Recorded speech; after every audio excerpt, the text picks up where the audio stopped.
சமூகத்தில் நாம் வந்திருக்கிறோம். ஆராதனை யாருக்கு சொந்தம் தெரியுமா? கர்த்தருக்கு சொந்தம், தெய்வத்துக்கு சொந்தம். தேவ பிள்ளைகள் அந்த எண்ணத்தோடு தான் வருகிறோம், வந்திருக்க வேண்டும். தேவ சமூகத்திலே வந்தால் பேசுகிறவர் யார் சொல்லுங்க? ஆண்டவர். ஒரு தப்பா ஒரு குளிச்சிட்டு எங்கேயோ விழுந்து கிடந்து உடனே வந்து குளிச்சுட்டு ஆராதனைக்குரிய ட்ரெஸ் போட்டுட்டு வந்து இங்க நின்று பேசுனா அது தெய்வம் பேசுறது இல்லை. வாரம் முழுவதும் ஜபம், வசனம், தெய்வ உணர்வு, ஊழியம், எப்பப்பாரு ஆண்டவர் ஆண்டவர் ஆண்டவர் தான் நினைச்சு அழைப்பில நின்று ஊழியத்தை நடத்துறவங்க வாயிலே புறப்படுகிற வார்த்தை யாருடைய வார்த்தை? அதான், கேட்பதற்கு காதுள்ளவர் கேட்டு கீழ்ப்படியணுங்கிறது கர்த்தருடைய திட்டம். சரி, அநேக வார்த்தைகளை கொண்டு ஆண்டவர் பேசுறார். ஏன்னா ஒரு 40 அல்லது 50 நிமிஷம், ஏன்னா வசனத்தை நாம ஒரு நாளும் குறைக்க. வொர்ஷிப் நான் சர்ச்சில் சொல்றேன், இப்ப அப்படி பார்த்தா இந்த ஆராதனை வந்து 2 hours. ஏன் தெரியுமா? 6:30 மணிக்கு மேலதான், 7 மணிக்கு மேலதான் பாதி பேருக்கு மேல திரும்ப திரும்ப அதையே சொல்லிக்கிட்டு இருப்பதில் அர்த்தம் இல்லை. அப்ப 7ல இருந்து ஒரு 2.5 மணி நேரம் சொல்றேன், நல்லா தொழுது கொண்டு கர்த்தரை ஆராதிக்கணும், வசனம் கேட்கணும். அப்ப என்னை பொறுத்த வரைக்கும் என்ன, ஒரு 1 மணி நேரம் பாடல், துதி, தொழுகை, ஒரு 1/2 மணி நேரம் செபமும் ஆலோசனைகளும். ஆலோசனைனா வார நிகழ்வுகள், ஒரு 20 நிமிஷம் கூட வைத்துக் கொள்வோம். ஒரு 50 நிமிஷத்துக்கு குறையாம கர்த்தருடைய வார்த்தையை ஜனங்க, ஏன் 1 மணி நேரம் கூட வசனம் தான் முக்கியம். ஏன்னா இதுக்குதான் உட்கார மாட்டாங்க, இங்க வசனத்தை கேட்க மாட்டாங்க. ஆண்டவர் பேசுவார், யார் எடுத்து போட்டுருவாங்க? சாத்தான். எந்தெந்த விதத்துல? தூக்கத்தை கொடுத்து. ஏன்னா இங்க வந்தாதான் அந்த அப்படியே இழுத்துக்கிட்டு போகும். இங்க வந்தாதான் கண்ணை மூடி வசனத்தை கேட்கிறவங்களும் இருக்காங்க, ஆனா கண்ணை மூடிக்கிட்டு அப்படியே தூங்கி போறவங்களும். ஆனா கர்த்தருடைய வசனம் சத்துரு எடுக்காதபடிக்கு உங்க இருதயத்தில் இருக்கணும். இருதயத்துல இருந்தால்தான் ஆண்டவருக்காக வாழ முடியும். அப்ப இந்த செய்தியில ஆண்டவர் கொடுக்கும் போது 2 விஷயம் இருக்கும். தப்பு பண்றவங்கள சுட்டி காட்டும், அந்த தப்ப உணரணும். வேதனையோடு இருக்கிறவங்களுக்கு வார்த்தை ஆறுதலா இருக்கும், ஆறுதலை. இது 2 காரியம் தான், செய்தியே அதுதான். யாருக்கு கோபம் வரும் சொல்லுங்க? தப்பு செய்யறவங்களுக்கு கோபம் வருந்தா, செய்யாத, இதை செய்யாத, இதை செய்யாதன்னா அவங்களுக்கு என்ன ஆகும்? ஆமா, என்ன அப்ப செய்வான் தான் அப்படி போவாங்க. யாருக்கு கோபம் வராது? கர்த்தரோட நடக்கிறவங்களுக்கு, கர்த்தருக்காக இன்னும் நான் வாழணும், இன்னும் என்ன ஆண்டவர் அடிக்கட்டும், இன்னும் ஆண்டவர் என்ன உடைக்கட்டும், இன்னும் என் ஆண்டவர் என்ன உருவாக்கட்டும், இன்னும் என்ன என் குடும்பத்தையும் புடமிடட்டும், நான் அப்படிதான் எடுத்துக்கிறேன். அதனாலதான் இன்னைய வரைக்கும் நிக்கிற கிருபை கிடைக்குது. இதான், இது 2 தான். இதற்கு மாறாக நான் ஒண்ணு சொல்வதற்கு இல்லை. உங்கள் இருதயம் என்னவா இருக்கிறதுங்கிறத புரிந்து கொண்டு இந்த செய்தியெல்லாம் எதுக்கு தெரியுமா? உங்க வாழ்க்கைக்கு தான். சபைக்கு ஒன்றும் பிரயோஜனம்? சபைக்கு ஏதாவது பிரயோஜனமா? எனக்கு ஏதாவது பிரயோஜனமா? இல்ல வேற யாருக்காவது பிரயோஜனமா? ஐயா, ஆலயத்துக்கு வந்து வசனத்தெல்லாம் கேட்டு வளர்ந்து கனி கொடுத்து சந்தோஷமா இருப்பது உங்களுக்கும், மனைவிக்கும், புருஷனுக்கும், உங்க பிள்ளைகளுக்கும், உங்க சொந்தங்களுக்கு தான் தவிர சபைக்கு எந்த விதத்திலும் பிரயோஜனம்? ஒருவேளை ஏன் நாங்க காணிக்க தசம்பாகம், இந்த மைண்ட் வந்தாலே நீ கொடுத்தா கூட கர்த்தர் என்ன செய்ய மாட்டார்? அதை அங்கீகரிக்க மாட்டார். அதை விட வேறு ஒரு இடத்துல இருந்து கர்த்தர் ஊழியத்தின் தேவையை சந்திப்பார். வேற விதத்துல ஆண்டவர் ஊழியத்தின் தேவையை சந்திப்பார். இல்ல இதெல்லாம் உங்களுக்கு தெரியாது, அதனால சொல்றேன். தெரிஞ்சுக்கிட்டீங்கன்னா உங்க வாழ்க்கைய, உங்க குடும்பத்தை, உங்க ஆத்மாவை இன்னொருவரை பார்த்து நீங்க கெட்டு போகாம உங்கள் வாழ்க்கையை நீங்க காத்துக்கொண்டு ஆண்டுடைய ஆசீர்வாதத்தை பெற தெளிவாய் போக முடியும். கடந்த நாட்களில் அப்பா அம்மா அவங்க குணத்தை குறித்து சொன்னோம். அப்பா அம்மா எப்படி இருக்கணும், பிள்ளைகளுடைய குணம் பெற்றோரால் எப்படி கெட்டு போனது என்பதை பார்த்தோம். அப்ப இதெல்லாம் நாம யோசிக்கணும். அண்ணன் தம்பி குணங்கள் என்ன, அதை குறித்து பார்த்தோம் நிறைய விஷயம். அப்புறம் மாமா மருமகன் அவங்க குடும்பத்தில் உள்ள விஷயங்களை கவனிச்சோம்.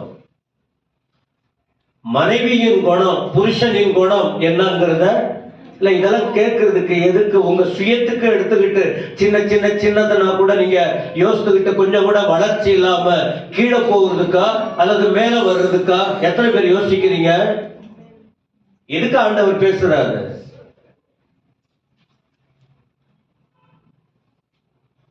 அப்ப இன்னைக்கும் யாக்கோபின், அதாவது யாக்கோபு தேவனும் அல்லது தேவனும் மனுஷனும் அப்படின்னு சொல்லலாம். தேவனும் மனுஷனும். அப்ப தலைப்பு என்ன கொடுக்கிறேன்னு சொன்னா, யாக்கோபின் வாழ்வில் அன்றும் இன்றும். அப்ப இப்பதான் நீங்க யோசிக்கணும், அன்றைக்கு நாம எப்படி இருந்தோம், இன்றைக்கு எப்படி இருக்கிறோம். இல்ல நீங்க சிந்திக்கிற அளவுக்கு ஆண்டவர் வார்த்தை இருக்கா இல்லையா? 10 வருஷத்துக்கு முன்னாடி நீ இருக்கிறது போலவே இன்னைக்கு இருந்தா, அப்ப இன்னைக்கு நீ வளர்ற ஆள் இல்ல, அன்றைக்குள்ள அதே நபர் தான். நிறைய சொல்லி கொடுக்கலாம். எனக்கு வெளியிலெல்லாம் போய் கத்துக்கணுங்கிற அவசியம் இங்கேயே நான் உங்ககிட்டயே நிறைய கத்துக்கிறேன். ஆனா நான் சொல்றது இல்ல. ஆனா நாம கர்த்தருடைய சத்தத்தை கேட்டு சத்தியத்தை சத்தியமா சொல்லி கொஞ்சம் நமக்குள்ள இருக்கிற டிஃபிகல்ட், நமக்குள்ள இருக்கிற குறைபாடு சுட்டி காட்டப்படுகிறது. எத்தனை பேருக்குமா விளங்குது? இப்ப திரும்ப சொல்ற, நம் நடுவில் யார் இருக்கிறது? ஆண்டவராகிய இயேசு, நம் தெய்வம் இருக்கிறார். நம்மை படைத்த தெய்வம் பேசிக் கொண்டிருக்கிறார். அன்றைக்கும் இன்றைக்கும் என்னங்கிறத வரிசையா கொஞ்சம் சொல்ற. அன்றைக்கு அப்படின்னு சொல்லும் போது யாக்கோபின் வாழ்க்கையில் தெய்வீக சந்திப்பு. அன்னைக்கு யார் சந்தித்தது யாக்கோப? சத்தமா சொல்லுங்க. எந்த நிலையில சந்திச்சாரு? ஒண்ணு கைவிடப்பட்ட நிலை. ஆனா அதே நேரத்துல தப்பு செஞ்ச நேரத்துல, தப்பு செய்யற நேரத்துல கூட ஆண்டவர் அவனை திருத்தி கொண்டு போகணும்னு என்ன செய்வார்? சந்திப்பை. ஏன் ஆண்டவர் பேசுறாரு? தப்பு செய்யறவங்களை திருத்துறதுக்கு தான் கர்த்தர் என்ன செய்வார்? இடைப்படுவார். அன்றைக்கு யாக்கோபு சந்தித்தார், யாக்கோபை தேவன் சந்தித்தார். இதை குறித்து விளக்கமா நம்ம பார்த்திருக்கிறோம். அப்ப தேவன் அன்னைக்கு சந்தித்தது அவனுடைய தனிமை நிலைமையும் பார்த்தார். ஆனா அதே நேரத்துல அவன் தப்பு செஞ்ச பிறகு அவன் மனசு பாதிக்கப்பட்டதையும், மனசு பாதிக்கப்பட்டால் ஆண்டவர் குறுக்கிடுவார். எங்கே வந்து விழ வேண்டும்? சத்தமா சொல்லுங்க. ஆமா, எங்க வந்து விழணும்? இல்லைன்னா விழ வச்சிருவாரு. எத்தனை பேருக்கு விளங்குச்சு?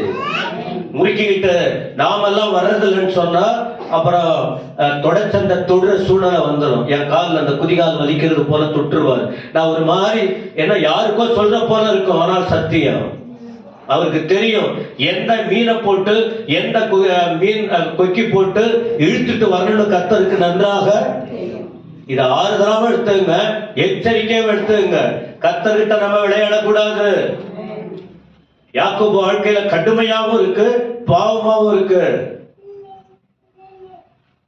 அப்ப என்ன அவன் எப்படி சொல்லுவான்? என்ன அப்படி பண்ணிட்டான் அப்படின்னா, அண்ணனுடைய விரோதத்திற்கு காரணமா மாறிட்டான். எதனால தெரியுமா?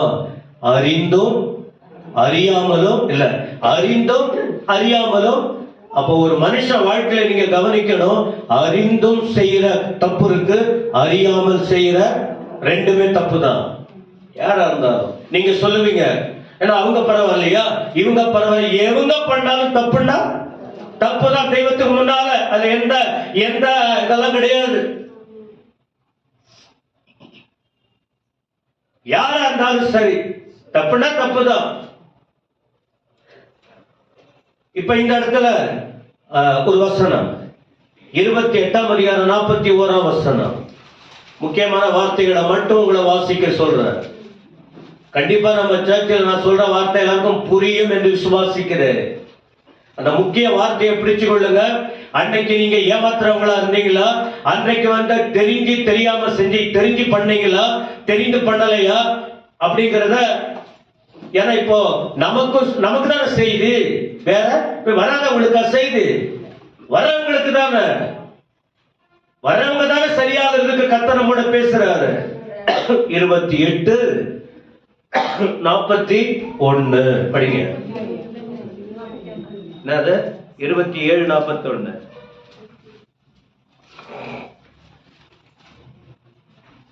யாக்கோபை தன் தகப்பன் ஆசீர்வதித்ததின் நிமித்தம் ஏசா யாக்கோபை பகைத்து, என் தகப்பனுக்காக துக்கிக்கும் நாட்கள் சீக்கிரமாய் வரும், அப்பொழுது என் சகோதரனாகிய யாக்கோபை கொண்டு போடுவேன் என்று ஏசா தன் இருதயத்திலே சொல்லிக் கொண்டார்.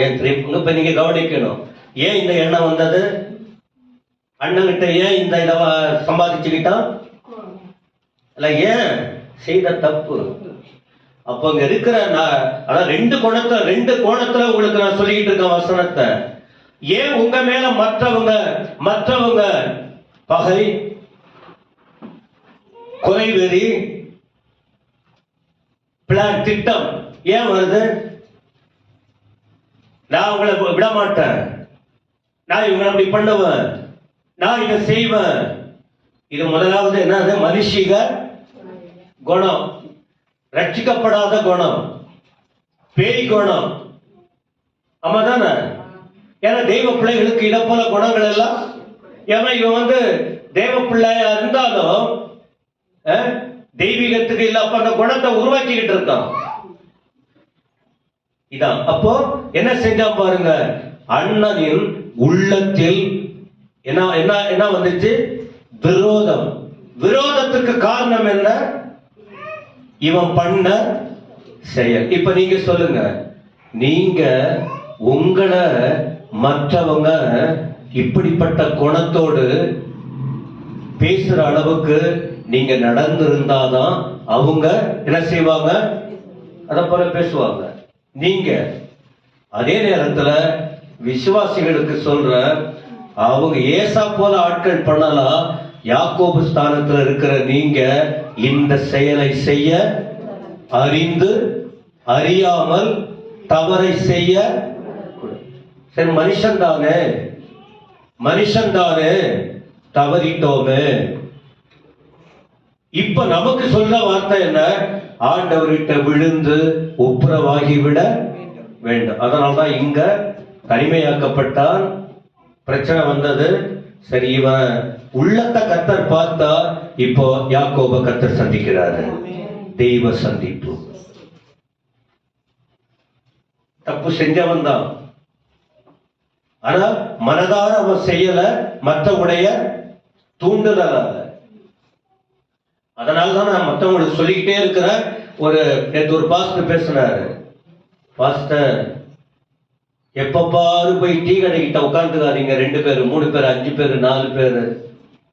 நீங்க அப்படி போக போக போக உங்க ஜெப வாழ்க்கை பாதிக்கப்படுது, தரிசனம் கெட்டு போகுது, மாம்சத்துல முடிவெடுக்க முடியுது, ஒரு நல்ல காரியத்துக்கு ஒத்துழைக்க மாட்டேன்றீங்க, உங்க ஊழியம் வீணா போயிடும். இதேதான் விசுவாசிகளுக்கு சொல்றேன். அங்கங்க கூடி கூடி கூடி கூடி குழப்பமே தான் காரணம். விளங்குதா உங்களுக்கு? குழப்பத்துக்கு, நிறைய குழப்பங்களுக்கு. அன்றைக்கு டீ கடைங்க கடை கடை கடை, இன்னைக்கு போன். ஜாக்கிரதையா இருந்துங்க. இத சொல்லும் போதே ஒரு வார்த்தை நான் சொல்லி கொடுக்கணும்னு இருந்தேன். ஒருவேளை போன்லயே நேரடியாகும், நான் சொன்னேன் இதுல ஃபாஸ்டிங் பிரேயர்ல. போனா இருக்கட்டும், நேரா இருக்கட்டும், ஒருவரை பத்தி தப்பா பேசுறாங்களா, ஏதோ பேசுறாங்க, என்ன செய்யுங்க தெரியுமா? என்ன செய்யுங்க? நீங்க யார பத்தி சொல்றீங்களோ அவங்க கிட்ட நான் போய் கேட்பேன். இது நல்லதா கெட்டதா? சொல்லுங்க. நீங்க இன்னார பத்தி சொல்றீங்க, இத கேட்டு அவரை நான் கெட்டுருவேன், அவங்கள பார்க்கும்போது எனக்கு விரோதமா ஆயிடும். அப்புறம் இவங்க கூட அவ்வளவுதான் அப்படின்னு சொல்லிட்டு நான் விலகி போயிடுவேன். ஏன் ஆத்துமா கெட்டுடும். அதனால இன்னொருத்தவங்களை பத்தி தானே என்கிட்ட பேசுறீங்க, நான் அவங்க கிட்டே நேரடியா நான் போய் பேசுறேன். யாரு உனக்கு சொன்னதுன்னா இவங்க தான் சொன்னாங்கன்னு சொல்றேன். இப்போ 1 முறை 2 முறை 3 முறை இப்படி போனா நீங்க சொல்லுங்க, குழப்பம் வருமா? சமாதானம் கெடுமா? சாத்தானுக்கு இடம் கொடுக்கிற நிலைமை வருமா? நிம்மதி இழந்து போகிற நிலைமை வருமா? இப்படி ஃபாலோ பண்ணுங்க.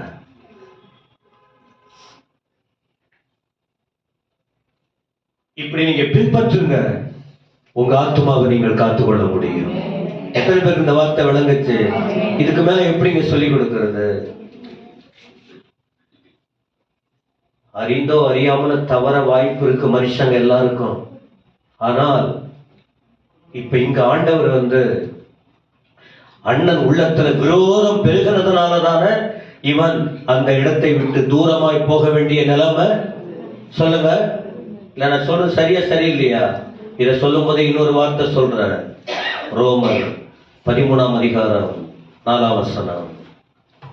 இதெல்லாம் உங்களுக்கு ஆசீர்வாதமான வார்த்தை, கடுமையான வார்த்தை கிடையாது. ஆவியிலே வளரக்கூடிய வார்த்தை, தெய்வத்தோடு நெருங்கக்கூடிய வார்த்தை, தேவனுக்காக வாழ தீர்மானிக்கிற வார்த்தை. ரோமர் 13:4. உனக்கு நன்மை உண்டாகும் பொருட்டு அவன் தேவ ஊழியக்காரனாய் இருக்கிறான். நீ தீமை செய்தால் பயந்திரு. பட்டயத்தை அவன் விருதாவாய் பிடித்திருக்கவில்லை.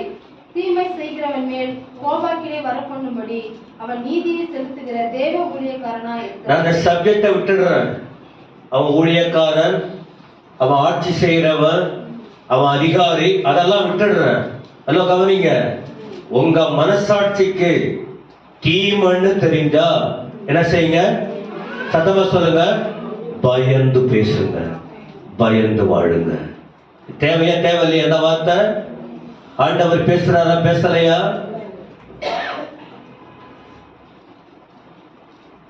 இப்ப நான் கோவப்பட்டேன்னா எனக்கு நான் கோபமா இருக்கேன்னு எனக்கு தெரியுமா தெரியாதா? எனக்குள்ள ஒரு விதமான பாவம் இச்சை இருக்குன்னு எனக்கு தெரியுமா தெரியாதா?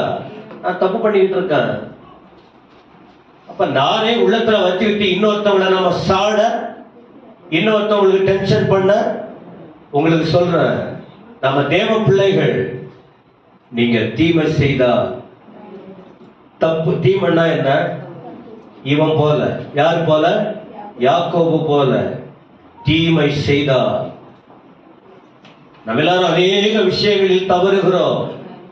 தவறாதபடி வாழ்வதற்கு தான் ஆண்டவர் நமக்கு ஆலோசனை கொடுக்கிறார். நீ தீமை செய்தா பயந்து. எனக்கு தெரியும் என் மனசாட்சிக்கு நான் துணிச்சல எந்த வார்த்தையும் பேச இறக்கிட்டுருவாங்க மற்றவங்க.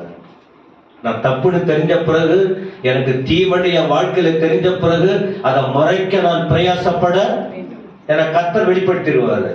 மறைக்கலாம் முடியாது. ஆண்டவருக்கு முன்னால எல்லாமே வெட்ட வெளிச்சம்தான். இப்ப இவன் செஞ்சது வெட்ட வெளிச்சமா மாறிந்தா மாறலையா? பயப்படணும், பயம் வேணும். பாஸ்டருக்கு பயம் வேணும், விசுவாசிகளுக்கு என்ன வேணும்? பயம் வேணும். தீமை செய்தா, ஒரு நீ தீமை செய்யல, நான் கர்த்தருக்காக வாழறேன்னு உங்க மனசு சொன்னால் கர்த்தருக்கு நன்றி சொல்லுங்க. நான் யாரை பற்றியும் பேசலப்பா, நான் உண்டு, என் வேலை உண்டு, ஜபம் உண்டு, ஊழியம் உண்டு, அது உண்டு, நான் பாட்டுக்கு போய்கிட்டு இருக்கேன். நான் யாரை பற்றி நான் ஏன் பேசி, ஏற்கனவே பண்ணது என் வாழ்க்கையில் நிறைய அனுபவம் இருக்கு. திரும்பவும் அப்படிப்பட்ட தவறுகளை நான் செய்ய விரும்பல. அப்படி இருந்தா என்ன ஆகும்? என் புருஷனை பாதிக்கும், அவர் சிக்காயிடுவாரு. என் பிள்ளைகளை பாதிக்க நான் துணிச்சலா ஏதாவது பண்ணா, என் பெற்றோரை பாதிக்கும். ஏன்னா யாரை கொண்டாகிலும் இவங்க மனசு நோவு வந்துடும். நாம இத போல பயம் இல்லாம ஏதாவது பண்ணா, தப்புன்னு தெரிஞ்சு பயம் இல்லாம துணிச்சலா பண்ணா, ஆண்டவர் ஒருத்தவங்களா தொட்டுட்டு வருவாரு. அப்ப கடைசியில ஐயோ, நான் உங்களுக்கு சொல்லியிருக்கேன், என் நண்பரோடு கூட சினிமா கொட்டாய்க்கு போனேன். 82வது ஊழியத்துக்கு முன்ன அப்ப அவன் கால் உடைஞ்சு போச்சு. நான் தான் அவனுக்கு முன்மாதிரியா இருந்திருக்கணும். ஞானஸ்நானம் எடுத்த பின்பு நான் தான் முன்மாதிரியா இருந்திருக்கணும். கொஞ்சம் விசுவாசம். அந்த அவன் பேரு தினகரன், எங்க மாமா பையன், இறந்துட்டாரு. இப்போ என்னோட ஒரு வயசு பெரியவர். இந்த கர்த்தருடைய கிருபை என்ன வாழ வச்சிருக்காரு. தியேட்டர்ல போயிட்டு போகும்போது காது உடைஞ்சு ரத்தம் பயங்கரமா இருக்கு. அப்ப கர்த்தர் எனக்கு உணர்த்தினார். சொன்னாருங்கிறதை விட மனசாட்சிக்கு தெரியுமா தெரியாதா? உள்ளத்துல இன்னைக்கும் கர்த்தர் அப்படி பேசுவார். நாம் அதை மீறி போயிடுறோம். இந்த மனசு குத்திக்கிட்டே இருக்கும், இந்த மனசு பேசிக்கிட்டே இருக்கும். இது ஷார்ப்பா இருக்கிற வரைக்கும் நாம தப்பிச்சோம். இது இந்த மனசு செத்து போனா துணிகரமான வாழ்க்கை தான். எதையும் செய்ய துணிவாங்க. ஆனா கிறிஸ்தவர்கள் அப்படி இருக்க அறிந்து அறியாமல். அறிந்து செய்கிறவங்களுக்கும் அடிதான், அறியாமல் செய்கிறவர்களுக்கும் பைபிள் இருக்கு தெரியுமா உங்களுக்கு? தெரிந்து தெரியாத செய்யறவங்களுக்கு சில அடிகள், தெரிந்து செய்யறவங்களுக்கு அநேக அடிகள். ஆண்டவரே சொல்லி இருக்கிறாரு. அப்ப எனக்கு ஆண்டவர் உணர்த்தினார். அந்த நேரத்துக்கு உணர்வு வந்தது, கொஞ்சம் மாறின. இத போல 3 இன்சிடென்ட் சம்பவங்கள் நடந்தது. அவரை டோட்டலா மாறிட்டார். எனக்கு கர்த்தர் உணர்த்தி தான் காட்டுவா. உன்னாலதான் இந்த விஷயம், உன்னாலதான் இந்த பிரச்சனை, உன்னாலதான் உன் குடும்பம் இப்படி தலை குனிஞ்சு போய்கிட்டு இருக்கு, உன்னாலதான் உன் பிள்ளைங்க இப்படி மோசமா போய்கிட்டு இருக்காங்க, உன்னாலதான் உன் பெற்றோர் அழுது சாகுறாங்க. தீமை செய்தா பயந்து. எத்தனை பேருக்கு இந்த வார்த்தைங்க வேணும் சொல்லுங்க. எல்லாருமே கற்றுக்கொள்ளுவதற்கு. சரி, சில இடத்தில் நன்மை செஞ்சும் தீமை வரும். அப்ப கூட தேவ சந்திப்பு இருக்கும். என்னது? அறிந்தும் அறியாமல் இருந்தாலும் ஏற்படுகிற அந்த ஆக்ரோஷம். இப்ப நம்ம தெரிஞ்சு தெரியாம யாருக்கு தீமை செய்யறோம் அவர்களால நமக்கு பிரச்சனை வரும். அந்த நேரத்தில் இந்த சந்திப்பு தேவன் சந்திக்கிறாரு. சந்திச்சாரா இல்லையா? 28ஆம் அதிகாரத்துல ஏனி தரிசனம் சொப்பனம் ஆண்டவர் பேசினாரு. அதேதாங்க இன்னைக்கும் தேவ திட்டம், தெய்வ செய்தி மாறுவதே இதே மெத்தடு தான் என்றைக்குமே. 2வது சொன்ன நன்மை செய்து தீமை. ஒரு வசனம் படிப்போம். ஆதியாகமம் 31:29. 31:29. உங்களுக்கு பொல்லாப்பு செய்ய எனக்கு வல்லமை உண்டு. ஆகிலும் உங்கள் தகப்பனுடைய தேவன் நீ யாக்கோபோட நன்மையே அன்று தீமை ஒன்றும் பேசாதபடிக்கு எச்சரிக்கையாயிரு. கவனிக்கிறீங்களா? நன்மை செய்தது யாரு? யாக்கோபு. பெலன் தன்னுடைய சுகம், தன்னுடைய நேரம் எல்லாத்தையும் இந்த லாபான் வாழ்க்கையின் முன்னேற்றத்துக்காக தன் நாட்களை வாலிப வயதெல்லாம் செலவழித்தார். அப்ப அந்த நேரத்தில் இவன் ஆண்டவர் பேசி எங்க திரும்ப அறிந்தும் அறியாமல் பாவம் செஞ்ச ஆண்டவர் சந்தித்தாரு. அதே தேவன் திரும்பவும் நீ எழுந்த நான் உனக்கு தரிசனம் கொடுத்தல அந்த இடத்துக்கு ஒரு தகப்பன் வீட்டுக்கு திரும்பி போன்னு சொன்னதுனால வந்தாரு. உடனே நன்மை பெற்றவர் என்ன செய்யணும்? ஆட்களை சேர்த்துக்கிட்டு வந்து ஒரு வழி பண்ணணும்னு ஆக்ரோஷமா வர்றான். இவங்க யாரு? யாக்கோபால ஆசீர்வதிக்கப்பட்டவங்க. உங்களுக்கு தெரியுமா? நன்மை பெறாதவர்களால் வருகிற பிரச்சனையை விட நன்மை பெற்றவர்களால் தான் நிறைய பிரச்சனைகள். புரியுதா உங்களுக்கு? நீங்களே சொல்லுவீங்க, அவன் பேசி இருந்தா பரவாயில்ல, இவன் பேசினாங்க. ஏன்னா இவனை நீங்க சொல்லுவீங்கல்ல, அவ ஏதோ தெரியாதவ வந்தா போனா, ஆனா இவள் என்ன பார்த்து இப்படி பண்ணால சொல்லுவீங்களா இல்லையா? ஏன்? அந்த உள்ளான அந்த தொடர்பு உங்களுக்கு தான். நீங்க என்ன செஞ்சீங்க? நீங்க எவ்வளவு கஷ்டப்பட்டீங்க? நீங்க எவ்வளவு நன்மைக்கு முயற்சி பண்ணீங்க? உங்களுக்கு தான். அப்ப எந்த நேரத்திலும் கர்த்தர் யாரை தொடுறாரு? யாரை சந்திக்கிறார்? லாபானை. தேவ பிள்ளைகளை அவ்வளவு ஈஸியா விட்டு கொடுக்க மாட்டார் யாருக்கிட்டையும்.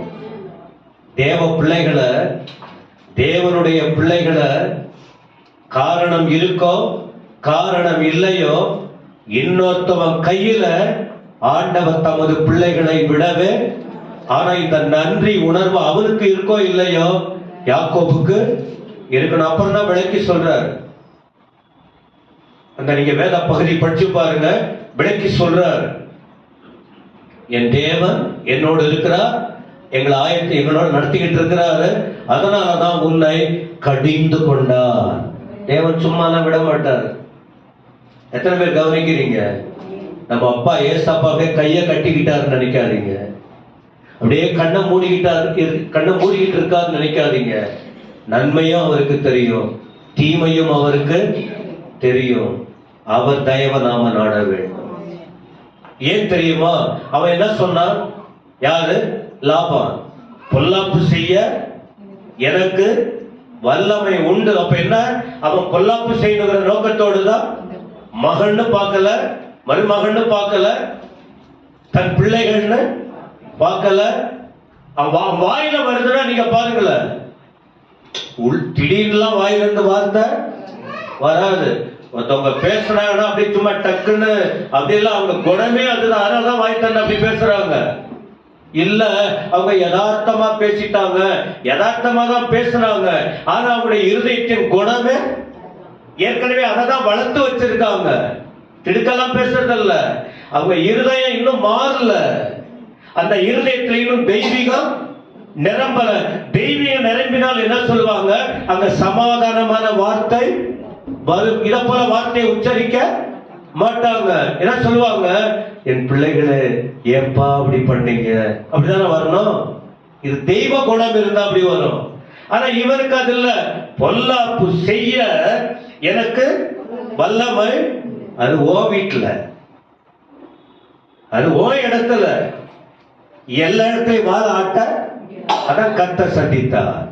ஏய், ஓஹோ, ஏன் தெரியுமா? 91 சங்கீதம் 10 வசனம் ஆண்டுடைய வார்த்தை. ஆகையால் பொல்லாப்பு உனக்கு நேரிடாது, வாதை உன் கூடாரத்தை என உன்னதமானவரின் மறைவில் இருக்கிறவர்.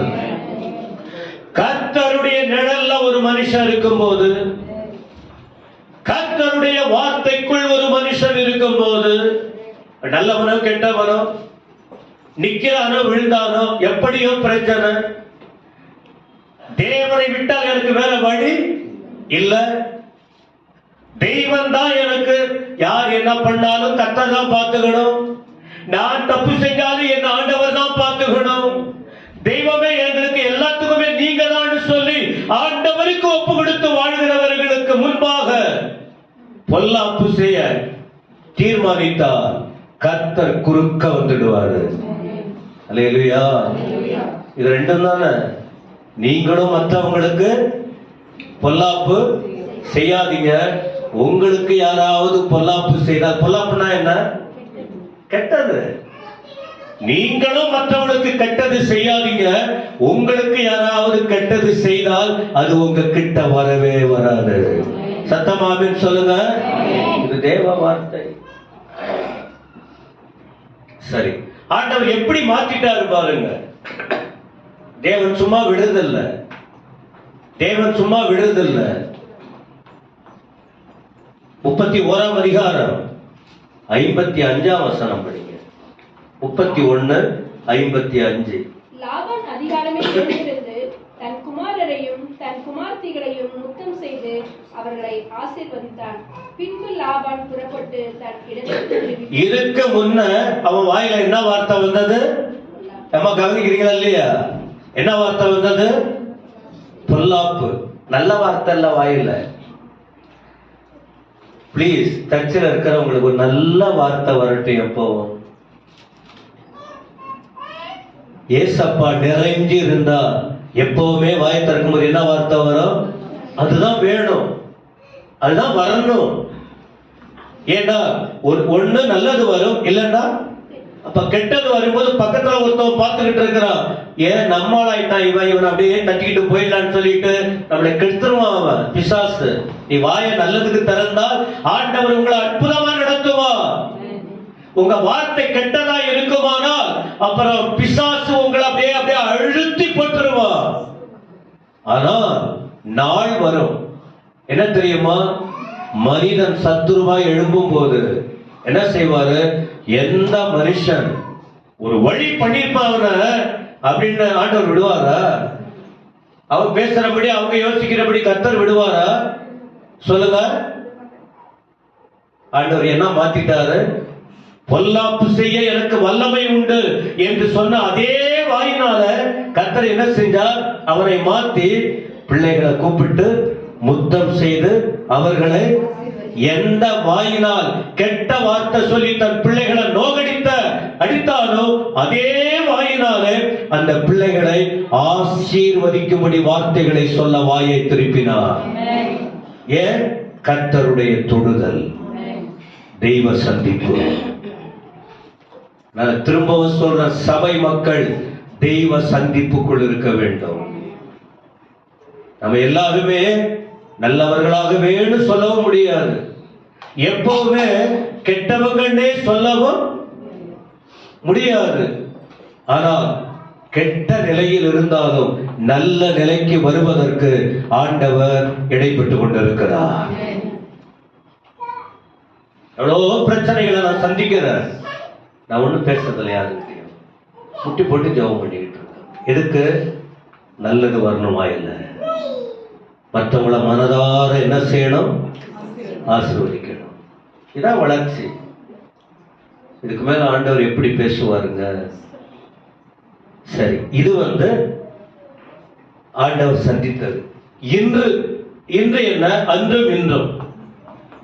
யாக்கோபு வாழ்க்கையில அன்றும் இன்றும் ரெண்டு சம்பவம் பார்த்தோம்.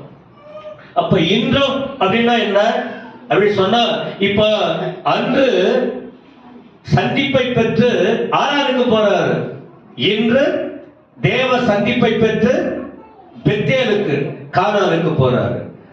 எங்க போனாலும் தேவ பெத்தேலுக்கு வந்துடணும். பெத்தேல இந்த சர்ச்சுக்கு இல்ல, தேவ பிரசன்னத்துக்கு வந்தே ஆக வேண்டும். எங்க இருந்தாலும் ஒரு வேளை போயாச்சு, ரொம்ப தூரம் போயாச்சு. அப்ப அந்த 20 வருஷத்துல யாக்கோபு ஒட்டங்கி நொறுங்கி அவமானப்பட்டு கண்ணீர் விட்டு, ஐயா தேவனை விட்டு, பெத்தேலை விட்டு, கானானை விட்டு, தேவ பிரசன்னத்தை விட்டு, தேவ வல்லமையை விட்டு, தேவ ஆலோசனைகளை விட்டு, மனுஷிகத்துக்கு இடம் கொடுத்து, தவறு தெரிந்தோ தெரியாமல தவறு செய்து இருக்க வேண்டிய இடத்துல இருக்காம தூரம் போனால் என்னாகும் தெரியுமா? பல விதங்களில் அவமானங்களும் பலவீனங்களும் ஏமாற்றப்பட்ட காரியங்களும் கண்ணீரும் கோபமான வார்த்தைகளுக்கு உள்ளாக வாய்ப்பு இருக்கு. ஆனால் கர்த்தர் பார்த்துக்கிட்டு இருந்து என்ன செய்வார் தெரியுமா? அவருக்கு ஏற்ற பிள்ளைகளை மீண்டும் அதே இடத்துக்கு கொண்டு வருவார்.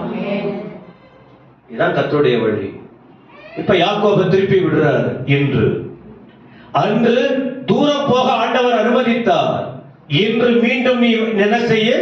வர வேண்டிய இடத்துக்கு வந்து விடுன்னு திருப்புகிறார். வசனம் 32 1ஆம் வசனம் படிங்க. 1-2. யாக்கோபு பிரயாணம் பண்ணுகையில் தேவதூதர்கள் அவரை சந்தித்தார்கள். யாக்கோபு அவர்களை கண்டபோது இது தேவனுடைய சேனை என்று சொல்லி அந்த ஸ்தலத்திற்கு மக்னாயிம் என்று பெயரிட்டார். அங்கே சந்தித்த போது அங்க என்ன சொன்னாரு? அந்த பட்டணம் முன்ன லூஸ்ன்னு இருந்தது, ஆனா அது என்னவா மாறிடுச்சு? பெத்தேல் மட்டுமல்ல, இது வானத்தின் வாசல். கர்த்தருடைய அங்க ஒரு பேர் வச்சாரா? தேவன் சந்தித்தார்னா அந்த இடத்துல என்ன நிலைமை பாருங்க. ஆண்டவரை பார்க்கிறாங்க, பெயர் வைக்கிறாங்க. இந்த இடத்துல மீண்டும் இந்த பிரயாணத்தை தொடங்குகிறார். எங்க பிரயாணம்? கானானை நோக்கி, தகப்பனை நோக்கி. எங்க போகணுமோ அந்த இடத்துக்கு. அதனால திரும்ப திரும்ப உங்களுக்கு சொல்றேன், எல்லா வீடும் தகப்பன் வீடு இல்ல, எல்லா இடமும் உங்களை ஆண்டவர் தெரிந்த இடம் இல்ல. உங்களுக்குன்னு குறிக்கப்பட்ட இடம் எதுவோ அதை அடையாளம் தெரிஞ்சுக்கிட்டு வந்து விழுந்துடணும். அங்க இருந்தாதான் உங்களுக்கு பாதுகாப்பு, அந்த இடத்துலதான் உங்களுக்கு ஆசீர்வாதம். அண்ணனால கோபம் கூட வரலாம், ஏமாத்தினவனு பேர் கூட வரலாம், ஆனா இருக்க வேண்டிய இடத்துல இருந்தாதான் ஆசீர்வாதம். அல்லேலூயா சொல்லுங்க. சரி, இப்ப சந்திச்சாச்சு, பேர் வச்சாச்சு. இப்ப என்ன விஷயம்னா, தேவனால் 2வது முறை தேவனால் சந்திக்கப்பட்டவன் என்ன, அவருடைய அனுபவம் என்ன? ஒரு சீக்கிரமா 5 காரியம் சொல்றேன், வசனத்தை வச்சுதான். 1, இப்படி தேவனால் சந்திக்கப்பட்டவன், திரும்ப திரும்ப திரும்ப தேவனால் தொடப்பட்டவன், தேவனால் சந்திக்கப்பட்டவன் என்ன தெரியுமா செய்வாங்க? எல்லாம் கவனிக்கிறீங்களா? சமாதானத்தை விரும்புவாங்க. ஒட்டிக்கணும்னு விரும்புவாங்க, வெட்டிக்கணும்னு விரும்ப மாட்டாங்க. எத்தனை பேருக்கு இந்த வார்த்தை விளங்குது? ஆண்டவரின் பிள்ளைகள். வெட்டு 1 துண்டு 2 அங்க அந்த நிலை அல்ல, சமாதானத்தை விரும்புவார்கள். வசனம் படிச்சு பாருங்க, 32ஆம் அதிகாரம் 3-8. என்ன சமாதானத்தை விரும்புறாரு? போயிட்டு ஒரு கூட்டத்தை ரெடி பண்ணி இங்க போயிட்டு எங்க அண்ணனை பாருங்க, ஏன்னா அங்க அண்ணன் கிட்ட போகணும், நான் எங்க ஏதாவது கேட்டா மாமா வீட்டுல போயிட்டு இவ்வளவு நாள் வேலை செஞ்சு இப்படியெல்லாம் இருந்துட்டேன், அதனால நீங்க போயிட்டு அவர்களை எங்க அண்ணனை நீங்க ரெடி பண்ணுங்க. எல்லாம் கவனிக்கிறீங்களா? குடும்பத்துல பிரிவு வருது, சபையில பிரிவு வருது, பிரச்சனைங்க வருது. சமாதானத்தை விரும்பணும். சமாதானம் நீங்க படிச்சு பாருங்க. நான் சொல்ற வார்த்தை அந்த வேத பகுதியை படிச்சுட்டு நான் உங்களுக்கு சொல்றேன், அவ்வளவுதான். யாக்கோபு ஆள அனுப்புறாரு, ஒப்புரவாகுதல். ஏன்னா ஏற்கனவே இவ்வளவு தூரம் வர்றதுக்கு காரணமே யாருதான்? ஏசா, யாக்கோபு, இடையில ஏற்பட்ட சம்பவங்கள். அப்ப சமாதானத்தை விரும்பணும். நாம பரலோகத்துக்கு போகணும்னா, பெத்தேலுக்கு போகணும்னா, வானத்தின் வாசலாகிய ஆண்டுடைய வீட்டுக்கு போகணும்னா, முதல்ல நம்முடைய தேவனால் சந்திக்கப்பட்ட நாம என்ன விரும்பணும் தெரியுமா? சமாதானத்தை. ஆமா, சமாதானத்துக்கு மாறான காரியம் நமக்குள் வர சமாதானத்தை விரும்பணும். உங்களுக்கு சொல்ற வார்த்தை சர்ச்சில் புரியலன்னா எனக்கு போன் பண்ணி கூட கேளுங்க. இதே வேத பகுதியை படிக்க வச்சு உங்களுக்கு இன்னும் நான் உங்களுக்கு நேரம் எடுத்து சொல்றேன், ஒரு 5-10 நிமிஷம். அப்படி புரியலன்னு யாரும் சொல்ல முடியாது. சமாதானத்தை விரும்புறது தெரியாதானே? 2வது, தேவனோட நெருக்கமாகணும், அவ்வளவுதான். தேவனோட 32:9-12. இப்ப முதல்ல சமாதானத்தை விரும்பி தனக்குள்ள இருக்கிற ஆட்களை அனுப்பிட்டார். யாரு? யாக்கோபு. அடுத்த வார்த்தை பாருங்க, 9-12 வரைக்கும் ஸ்டார்ட் பண்றார் ஜெபத்தை. ஆபிரகாமின் தேவனும் என் தகப்பனாகிய ஈசாக்கின் தேவனுமாய் இருக்கிறவரே, உன் தேசத்துக்கும் உன் இனத்துக்கும் நீ திரும்பி போகும், உனக்கு நன்மை செய்வேன் என்று என்னோடு சொல்லி இருக்கிற எதை உச்சரிக்கிறார் பாருங்க. கர்த்தருடைய மனுஷங்க எப்பவுமே கர்த்தருடைய வார்த்தையை தான் சொல்லிக்கிட்டே இருப்பாங்க. அவங்க வாயில கர்த்தருடைய வார்த்தை தான் வரும். அவன் சொன்னா இவன் சொன்னா, அவன் சொன்னா இவன் சொன்னா, அந்த வார்த்தை வாயில வந்துகிட்டு இருக்க, அது ஒரு பக்கம் விசிறி தள்ளு. ஆனா தேவனோடு இருக்கிறவங்க வாயில என்ன வார்த்தை வரும்? கர்த்தர் பார்த்துக்குவாரு, கர்த்தர் சொல்லி இருக்கிறார், ஆண்டவர் நடத்துவார். என்ன வந்தாலும் சரி, எது வந்தாலும் சரி, என் ஆண்டவர் நம்மை நடத்தி கொண்டிருப்பார். நீங்க கவலைப்படாதீங்க. நான் கவலைப்பட போறதில்ல. நான் சர்ச்சில் பார்த்துக்கிட்டே இருந்தேன், ஜனங்க வரவே இல்லை. 7க்கு மேல வந்தீங்க, அழ வந்துச்சு எனக்கு. கீழே வந்து எல்லாத்தையும் வச்சுட்டு திரும்ப மேல போய் முட்டி போட்டு ஜெபம் பண்ணிக்கிட்டு இருக்கிறேன். கிஷோர் இதை எடுக்கும் போதுதான் நான் முட்டியில இருந்துகிட்டு இருக்கேன், அவருக்கு தெரியாது. கண்ணீர் விட்டுக்கிட்டு இருக்கேன், வாரம் எல்லாம் அழுதது போதாது. அப்போ தேவன் என்னப்பா, உங்க சபை, உங்க நாடு, உங்க ஆராதனை, ஜனங்க வர சேர்லாம் காலியா இருக்கு, நான் என்னப்பா பண்றது? நான் எனக்காகவா, உங்களுக்காக தானே. விளங்குதா உங்களுக்கு? இத கர்த்தர் கவனிப்பார்.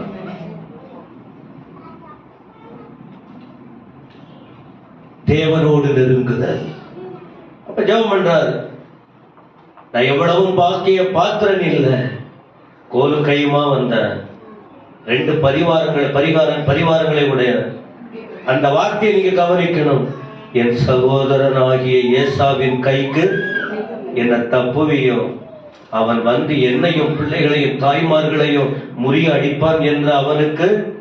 ஆனா நீங்க தானே சொன்னீங்க, ஒரு சந்ததியை பெருக பண்ணுவேன். எவ்வளவு பேருக்கு விளங்குது? நீங்க தானே சொன்னீங்க. இப்ப அந்த குறிப்பா சொல்ற வார்த்தை என்ன? என் அண்ணனுக்கு. அப்போ சமாதானத்தை விரும்புறாரு.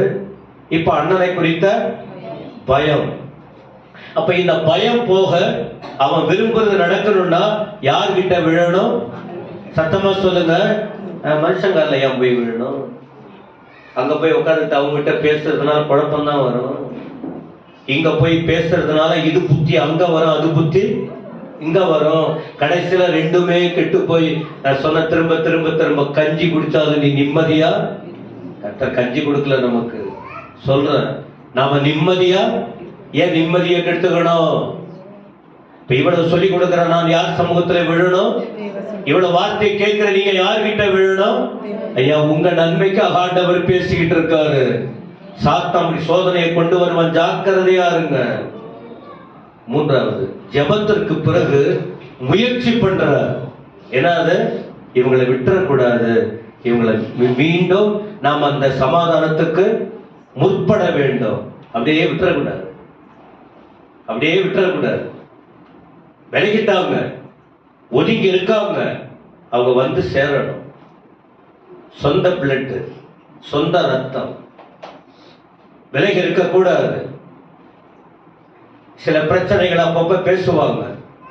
சாப பற்றி, பிரியாவை பற்றி, அனாக்க பற்றி, பாப்பிய பற்றி, இப்படி சில வார்த்தைகள் சொல்லுவாங்க. நான் என்ன சொல்வேன் தெரியுமா? நம்ம யாரையும் பிரிச்சு பார்க்க கூடாது. அவங்க ரெண்டு பேருமே யாருதான்? நம்முடைய ரத்தம். நீங்க பிரிச்சு பார்க்காதீங்க. பிரிச்சு என்கிட்ட திரும்ப பேசுவாங்களா? திரும்ப பேசுவாங்களா? ரத்தம் ரத்தம் தான். இயேசுவின் ரத்தத்தால் மீட்கப்பட்ட ரத்தம் உறவு இது.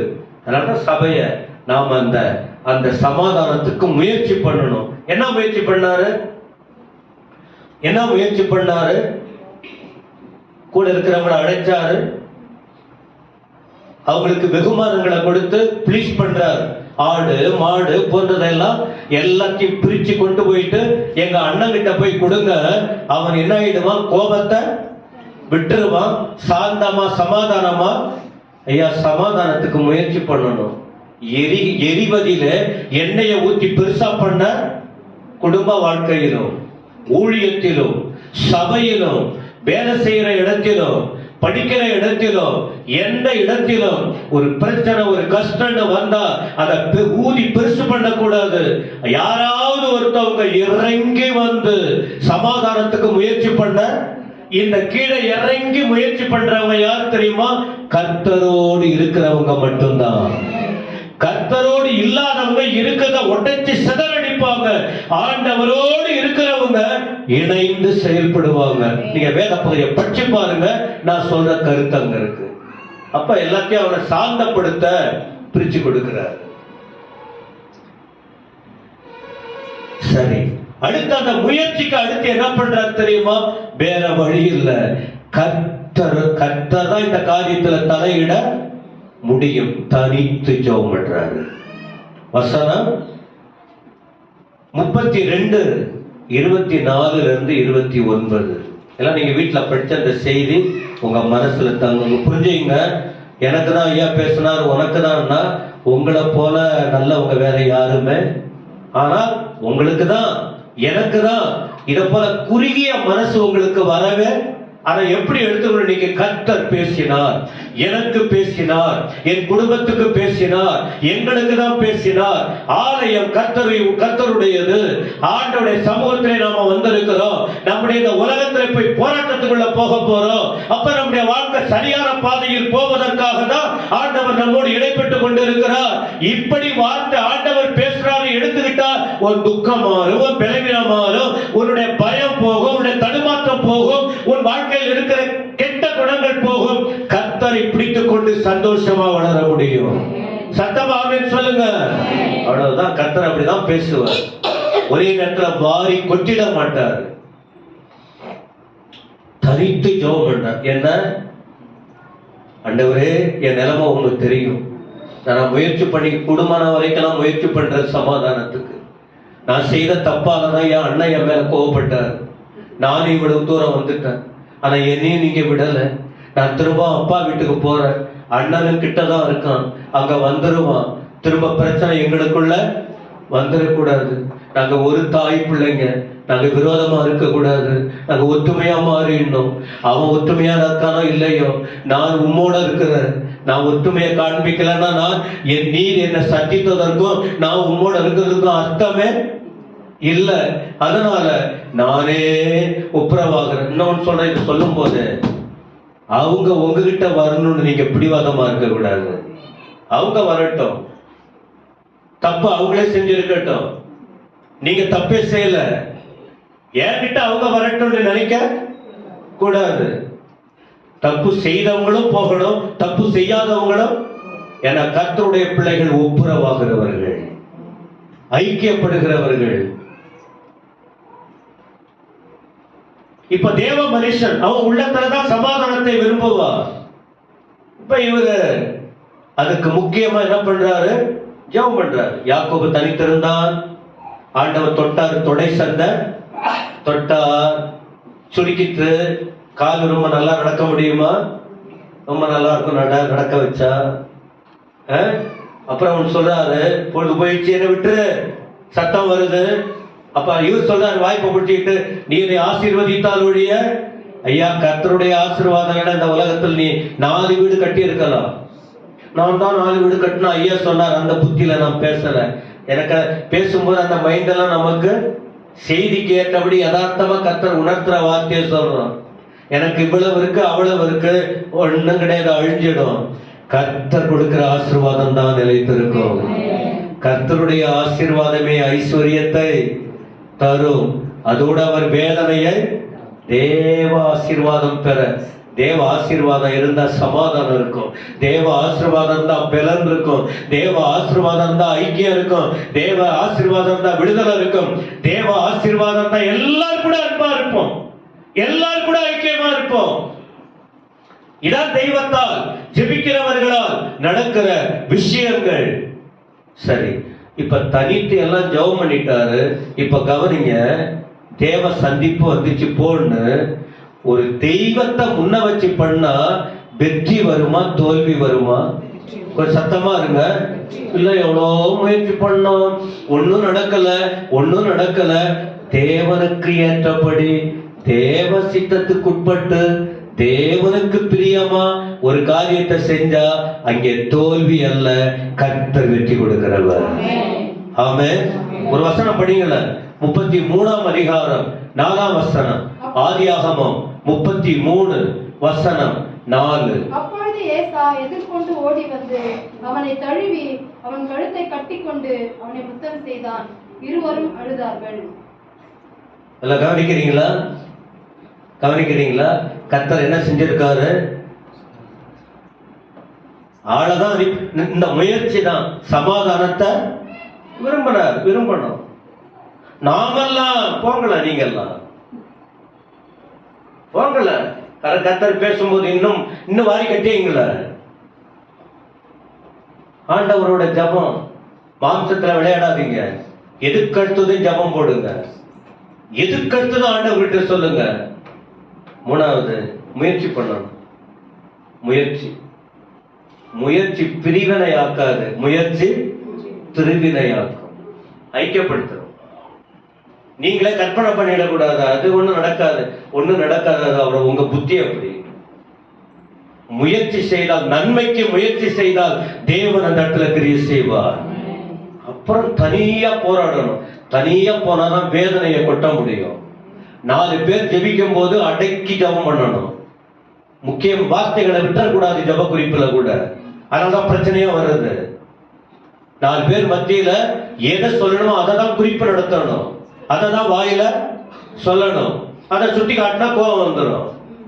4 பேர் மத்தியில தனித்து ஜபம் பண்ணும் போது மனம் திறந்து கர்த்தரோட என்ன வேணாலும் சொல்லலாம்.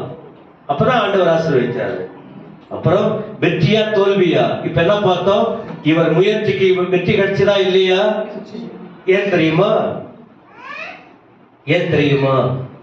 ஒரு வசனம் இருக்கு, ஒரு மனுஷன் கர்த்தருக்கு இப்ப நம்ம விஷயம் வந்துருவோம். இப்ப நம்ம கிட்ட வந்துருவோம். முதல்ல அன்று யாக்கோபின் யாக்கோபு சந்திப்பு, தேவ சந்திப்பு. அன்று இன்றும் சந்திச்சார். முதல் முறை சந்திக்கும் போது தூரம் போறார். இரண்டாவது முறை சந்திக்கும் போது என்ன ஆகுது? கிட்ட வராரு. கிட்ட வரார். தூரம் போகுது ஆபத்து, கிட்டே வருவது பாதுகாப்பு. கிட்ட வராரு. அப்ப வருவதற்கு அவர் எடுத்த முயற்சிகள் தான் சமாதானம் விரும்புறது, தேவனோட நெருங்குறது, சமாதான முயற்சி பண்றது, தனித்து போராடி ஜெபம் பண்றது. கடைசியில கர்த்தர் நல்ல முடிவை இத போல முயற்சி பண்ணீங்கன்னு வச்சீங்க ஒவ்வொரு காரியத்துல. ஏன்னா இப்ப நமக்கு என்ன நடக்கும்? நாம கர்த்தருக்கு பிரியமா இருக்கணும். யாக்கோபு கர்த்தருக்கு பிரியமா இருந்தார். நீதிமொழிகள் 16:7. நீதிமொழிகள் 16:7. ஒருவனுடைய வழிகள் கர்த்தருக்கு பிரியமாயிருந்தார். Proverbs 16:7. ஒருவனுடைய வழி கர்த்தருக்கு பிரியமாயிருந்தால் அவனுடைய சத்துருக்களும் அவனோடு கூட சமாதானமாகும்படி கர்த்தருக்கு பிரியமா இருந்தா கர்த்தரே செய்வாருங்க. கர்த்தரே செய்வார். தேர்ட் பர்சன் தேவையில்லை. மனுஷன் முயற்சி பண்ணாரு. இப்ப யாக்கோபின் முயற்சிகள் யாருக்கு பிரியமா இருந்தது? கர்த்தருக்கு. அதனால தூரமா இருந்த அண்ணனை கர்த்தர் கொண்டு வந்து 2 பேரும் கட்டி பிடிச்சு முத்தமிட்டு, அல்லேலூயா சொல்லுங்க. உங்க குடும்பத்துல அந்த நிலைமை இருக்கா? அபிஷேகம் பெற்ற உங்க குடும்பத்துல, அந்நிய பாஷை பேசுற குடும்பத்துல, பந்தியில பங்கெடுக்கிற சபையில எல்லாரும் கூட நல்லா இருக்கோமா? நீங்களே யோசித்துங்க. ஒரு விஷ் பண்ண அந்த மைண்ட் வர்றதில்லை. நல்லா இருக்கீங்களான்னு ஒரு வார்த்தை கேட்க நீங்க தான் இன்னும் இத்தனை வருஷம் கழிச்சு, இத்தனை வருஷம். ஆனா நான் அப்படி இல்லை. அதனால மேடையில இருந்து உங்களோட பேசுறேன். எதுக்காக? நீங்களும் வசனத்தின்படி வாழணும். இது நீங்க மட்டும் கேட்கல, உலகத்துல பல இடங்கள்ல இந்த செய்தி போகும். பல இடங்கள்ல இந்த செய்தி போகும். எத்தனை பேர் மாறுவாங்க? ஆண்டவரோட நெருங்குவாங்க, குடும்பத்தோட நெருங்குவாங்க. முக்கிய ஐக்கியம். இரண்டாவது, தீமைக்கு தீமை செய்யக்கூடாது. என்னது? தீமைக்கு தீமை. யாக்கோபு தீமை செய்தான். ஆனா அண்ணன் தீமை செய்ய நினைச்சான், கர்த்தர் மாத்திட்டாரு. அல்ல, கவனிக்கிறீங்களா? தீமைக்கு தீமைன்னா பழிக்கு பழி எல்லாம் வாங்க விட. சில பேச்சுல பழி வாங்குவாங்க, செயல்கள்ல பழி வாங்குவாங்க. டைம் முடியுது. அதனால நான் அவரை திரும்ப நிறைய வார்த்தைகள்லாம் பேசும்போது தான் நிறைய எக்ஸ்பிளைன் வார்த்தைங்க வரும். ஒரு வார்த்தை சொல்றேன். நேற்று மகாராஷ்டிரா ஜார்க்கண்ட் அந்த எலெக்ஷன் அதை ரிசல்ட் சொல்லிக்கிட்டு இருந்தாங்க. அதுல 4 பேர் உட்கார்ந்து பேசிக்கிட்டு இருக்காங்க. அதுல ஒருத்தவர் சொல்றாரு தன்னுடைய காரியங்களை. ஒருத்தவர் சொல்றாரு, நீ விஷத்தை அடக்கி வச்சுக்கிட்டு கொட்டுற, உங்க புத்தியே அதுதான். எங்க? அத போல தீமைக்கு தீமை செய்யக்கூடாது. வசனம் இருக்கா? மனம் படிங்க சீக்கிரம். ரோமர் 12:17. ஒருவனுக்கும் தீமைக்கு தீமை செய்யாதிருங்கள், எல்லா மனுஷருக்கும் முன்பாகவும் யோக்கியமானவைகளை செய்ய நாடுங்கள். இதுக்கு மேல ஆண்டவர் நமக்கு என்ன வார்த்தை எழுதி கொடுப்பாரு? தீமைக்கு அவன் பேசினா நான் பேசினங்கிறது அது லாஜிக் இல்ல. அவ சொன்னா நான் சொன்ன அது இல்ல.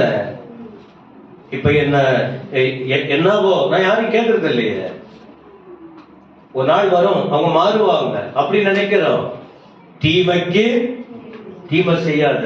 ஆனா அதுக்கு பதில் என்ன செய்யணுமா? யோக்கியமானதை செய்ய நாடு. திரும்ப 1 தெசலோனிக்கேயர் 5:15. 1 தெசலோனிக்கேயர் 5:15. ஒருவனும் மற்றொருவன் செய்யும் தீமைக்கு தீமை செய்யாதபடி பாருங்க. உங்களுக்குள்ளும் மற்ற யாவருக்குள்ளும் எப்பொழுதும் நன்மை செய்ய நாடுங்கள். இது ஏசப்பா வார்த்தையா? யார் வார்த்தை? இந்த வார்த்தைங்க மைண்ட்ல போகட்டும்பா.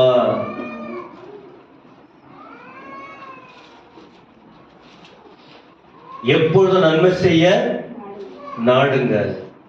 அப்புறம் என்ன தெரியுமா? அல்ல, கவனிங்க.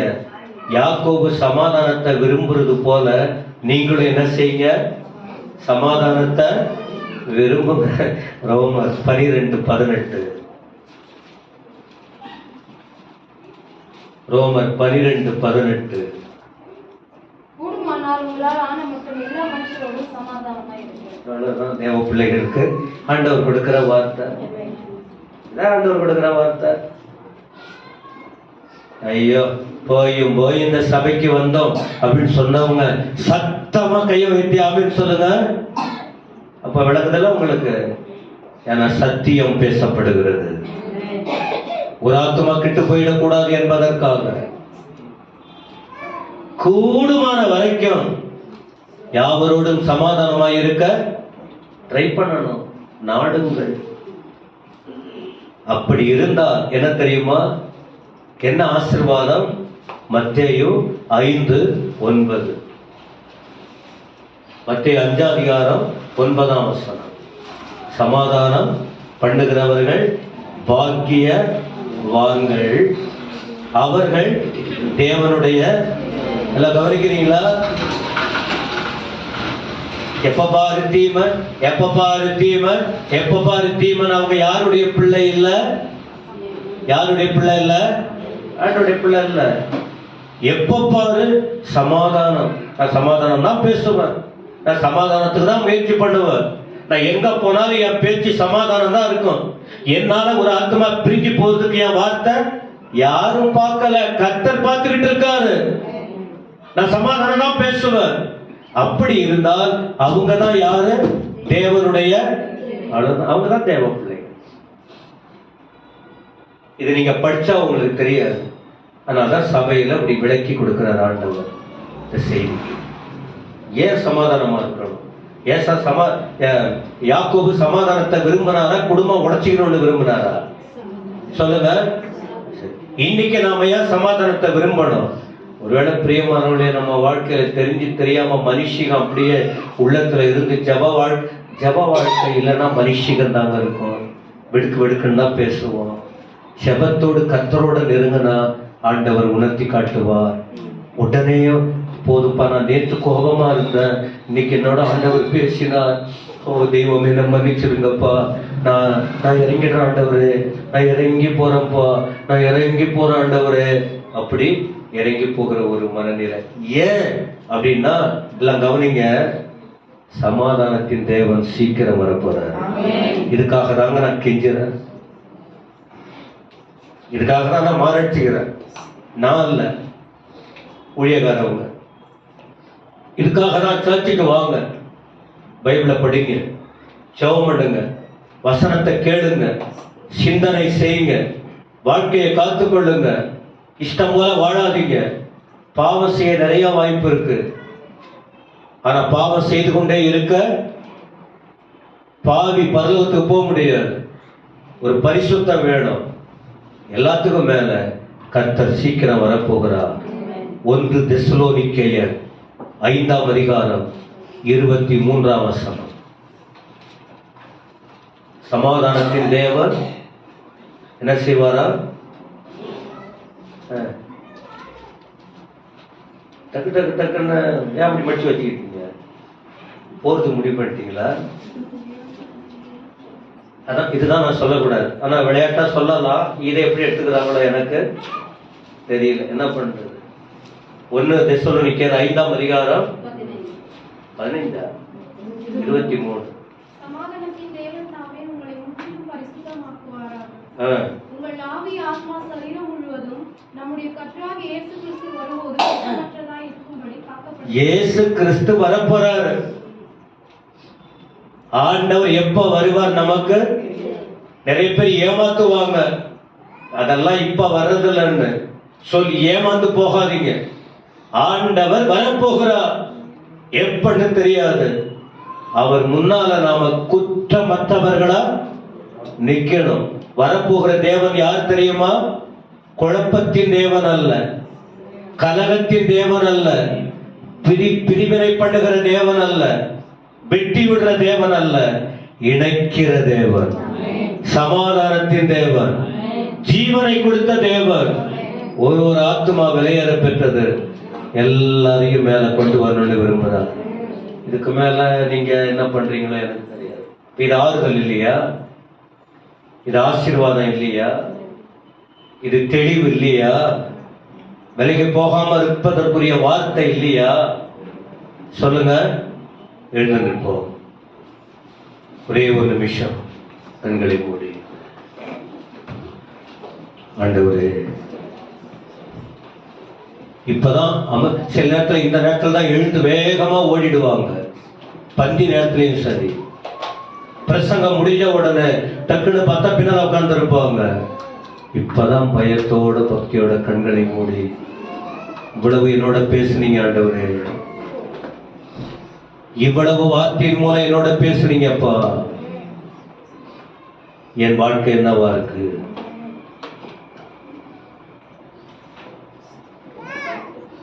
திரும்ப நான் எல்லாத்தையும் ரிப்பீட் பண்ண விரும்பல.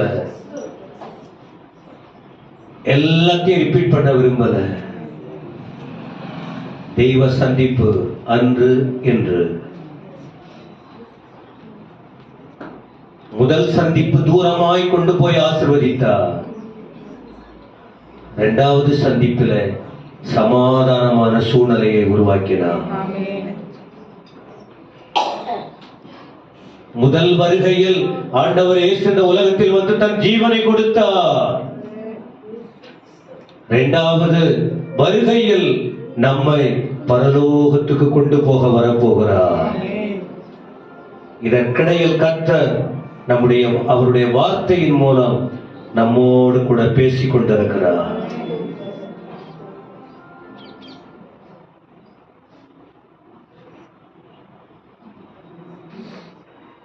அடைக்கலமே உமதடிமை நானே, ஆர்ப்பரிப்பேனே அகமகிழ்ந்தே, கர்த்தர் செய்த தன்மைகளையே நித்தம் நித்தம் நான் நினைப்பேன். கர்த்தர் செய்த தன்மைகளையே நித்தம் நித்தம் நான் நினைப்பேன். ஆழமற்ற அன்பினால் அழைப்பவரே, எண்ணற்ற நன்மையால் நினைப்பவரே. ஆழமற்ற அன்பினால் அழைப்பவரே, எண்ணற்ற நன்மையால் நினைப்பவரே. ஆசில்லாத நேசரே, மகிமை பிரதாபா, வாசத்தால் உப்பாதம் பற்றிடுவேன். வாசில்லாத நேசரே, மகிமை பிரதாபா, வாசத்தால் உப்பாதம் பற்றிடுவேன். ஓ அடைக்கலமே உமதடிமை நானே, ஆர்ப்பரிப்பேனே கர்த்தர் செய்த நன்மைகளையே நித்தம் நித்தம் நான் நினைப்பேன். கரம் பற்றி நடக்கும் கர்த்தரீரல்லோ, கூப்பிட்ட என்னை குணமாக்கினீரல்லோ. கரம் பற்றி நடக்கும் கர்த்தரீரல்லோ, கூப்பிட்ட என்னை குணமாக்கினீரல்லோ. குழியில் வீழாதபடி காத்துக் கொண்டீர், அழுகையை களிப்பாக மாற்றிவிட்டீரே. குழியில் வீழாதபடி காத்துக் கொண்டீர், அழுகையை களிப்பாக மாற்றிவிட்டீரே. ஓ அடைக்கலமே உமதடிமை நானே, ஆர்ப்பரிப்பேனே அகமகிழ்ந்தே, கர்த்தர் செய்த நன்மைகளையே நித்தம் நித்தம் நான் நினைப்பேனே. கர்த்தர் செய்த நன்மைகளையே நித்தம் நித்தம் நான் நினைப்பேனே. அதுதான் ஆண்டவர் நம்மோட பேசுற.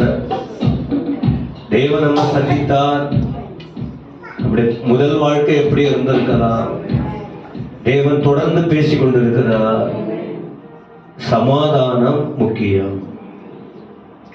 சமாதானத்தின் தேவன் சீக்கிரம் வரப்போகிறார்.